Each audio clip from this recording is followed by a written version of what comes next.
स्वस्थ।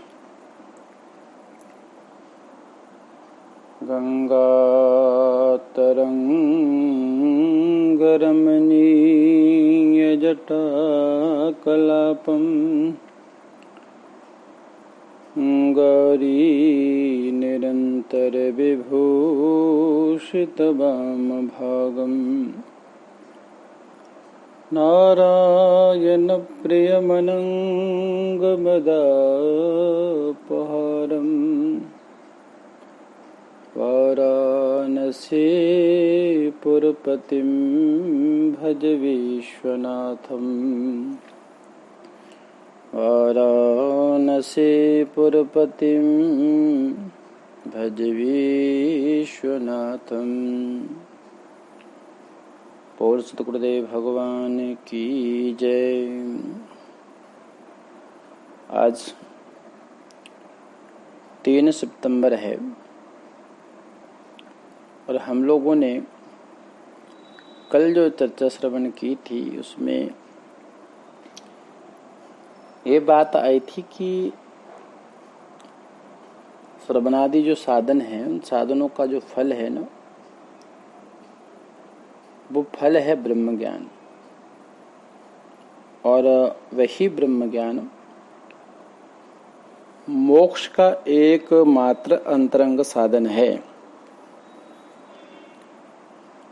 अगर आपने ब्रह्म ज्ञान की प्राप्ति नहीं की है तो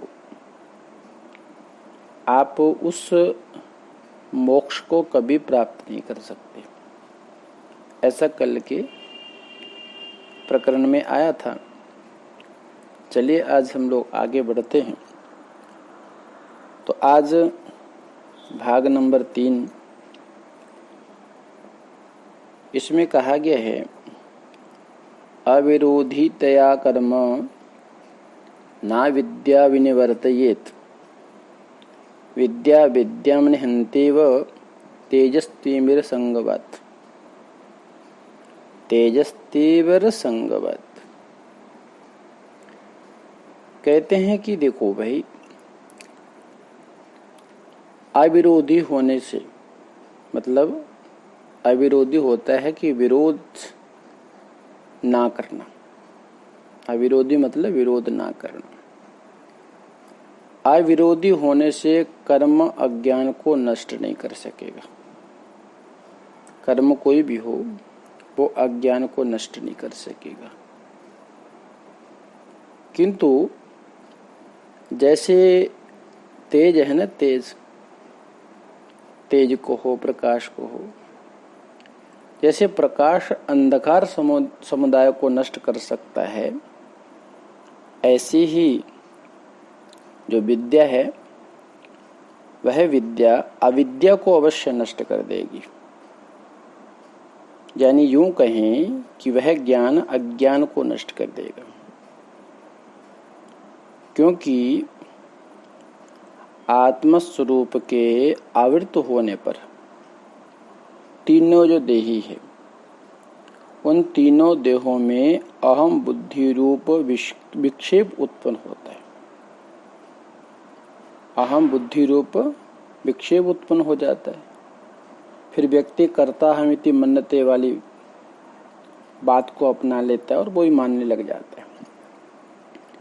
जब अहम बुद्धि रूप विक्षेप उत्पन्न होता है तत्पश्चात उसके बाद में सुख प्राप्ति और दुख निवृत्ति, सुख प्राप्ति और दुख निवृत्ति के लिए लौकिक और शास्त्रीय कर्म में जो कर्तव्य बुद्धि है ना, वो कर्तव्य बुद्धि उत्पन्न होती है। अर्थात यूं कह सकते हैं कि मैं इन कर्मों से सुख को प्राप्त करूंगा, ऐसी बुद्धि उत्पन्न हो जाती है। और फिर दुख से छूट जाऊंगा, ऐसी बुद्धि प्राप्त होती है। वो कहता है मैं ये कर्म करूंगा तो मुझे सुख मिलेंगे और दुख से छूट जाऊंगा। ऐसी भावना से प्रेरित हो कर्म में वह अज्ञानी जीव लगता है। क्या लगता है? जीव। क्योंकि जब भी अहम भाव होगा तो जीव में होगा। अहम भाव कहाँ होगा? जीव में। तो जिसके अंदर ये भावना उत्पन्न होती है कि मैं ये कर्म करूंगा तो मुझे सुख की प्राप्ति होगी और दुख से निवृत्ति हो जाएगी, तो जब उसके अंदर ये भावना उद्धृत होती है तो वह व्यक्ति कर्म करते हुए जीव लगता है। इसी प्रकार कर्म जो है ना, कर्म अविद्या प्रयुक्त होने के कारण अविद्या का कार्य है, इसलिए अविद्या का विरोधी नहीं हो सकता। वो क्या है? अविद्या का विरोधी नहीं हो सकता। भला ऐसा कोई भी कर्म हो, ऐसा कोई भी कर्म अपने प्रयोजक अविद्या को कैसे नष्ट कर सकेगा?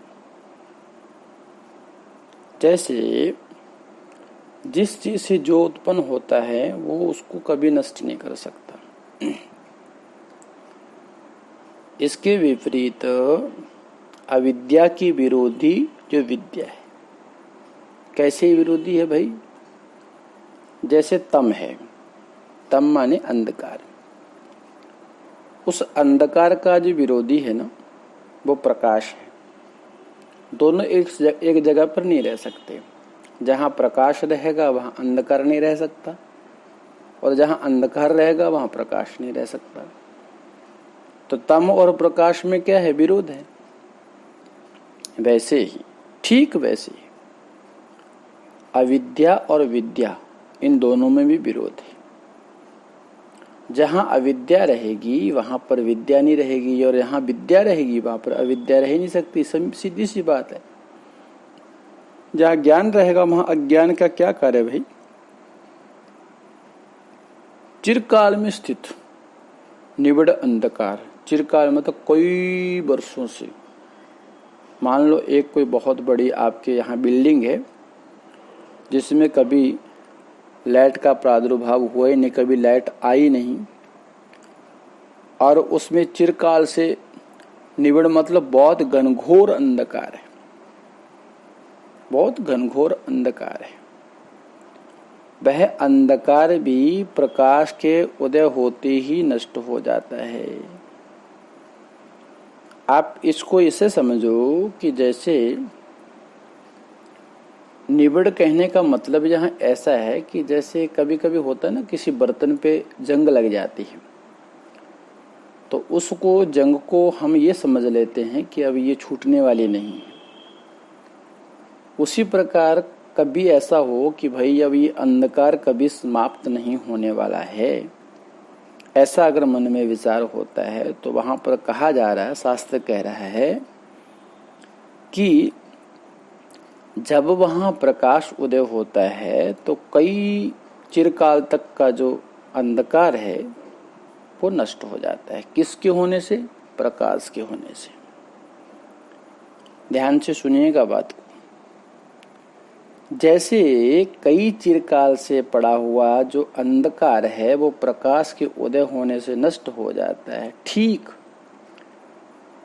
इसी प्रकार अनादिकाल से हो रही सुदृढ़ विद्या को भी, सुदृढ़ विद्या कहने का मतलब है कि पूरी मजबूती के साथ जो घर कर गई है हमारे जीवन में अविद्या यानी अज्ञान, अच्छे से हमारे जीवन में जो बैठ चुका है अज्ञान, वह अज्ञान भी जब हमको ब्रह्म विद्या की प्राप्ति हो जाएगी तो ब्रह्म विद्या तत्क्षण उसको नष्ट कर डालती है। जो सुदृढ़ यानी कई जन्मों तक हमारे अंदर जो अज्ञान भरा हुआ है, उस अज्ञान को ब्रह्म विद्या जो है वो तत्क्षण नष्ट कर डालती है। तो अविद्या को नष्ट करने में विद्या किसी अन्य की अपेक्षा नहीं करती, इसको भी ध्यान रखिएगा। विद्या जो है जब भी अविद्या को नष्ट करेगी तो वो किसी अन्य की सहायता नहीं लेती, क्योंकि जब आप अभ्यास करते करते ज्ञानी बन जाएंगे, ब्रह्म ज्ञानी बन जाएंगे, ब्रह्म विद्या की प्राप्ति कर लेंगे, तब फिर आपको किसी की आवश्यकता नहीं पड़ती। क्योंकि आवश्यकता कहाँ तक पड़ती है, इसको आप ध्यान से सुनिए। विद्या के उदय होने तक, यानी ब्रह्म विद्या की प्राप्ति तक हमको किसकी जरूरत पड़ती है, किसकी अपेक्षा रहती है? गुरु की अपेक्षा रहती है, शिष्य की अपेक्षा रहती है, शास्त्र की अपेक्षा रहती है। जब भी हम किसी चीज को प्राप्त करते हैं तो उस प्राप्त करने में जो जो सहयोगी होते हैं और जिन जिन के कारण वो हमको प्राप्त होता है, तब तक उनकी जरूरत पड़ती है। तो ब्रह्म विद्या की प्राप्ति तक, यानी ब्रह्म विद्या का उदय होने तक हमको गुरु, शिष्य और शास्त्र, इन साधनों की अपेक्षा होती है। किंतु इन साधनों से जब उत्पन्न हुई ब्रह्म विद्या, इन साधनों के द्वारा जब ब्रह्म विद्या उत्पन्न हो जाती है, जो अविद्या को नष्ट करने में किसी की अपेक्षा नहीं करती, जब इन सभी साधनों से हमने ब्रह्म विद्या की प्राप्ति कर ली, तो वह ब्रह्म विद्या फिर अविद्या को नष्ट करने में ना गुरु की जरूरत है, न शिष्य की जरूरत है, ना शास्त्र की जरूरत है। इनकी फिर हमको कोई आवश्यकता नहीं है। जैसे इसको ऐसे समझो, मान लो कि आपको कोई प्रकाश करना है, दीपक जलाना है, ये कह लो कि आपको दीपक जलाना है। तो दीपक जलाने के लिए आपको किन किन वस्तुओं की जरूरत पड़ती है? एक तो आपको दीपक चाहिए, चिमनी चाहिए, फिर उसमें डालने के लिए तेल चाहिए, फिर उसमें डालने के लिए बत्ती चाहिए।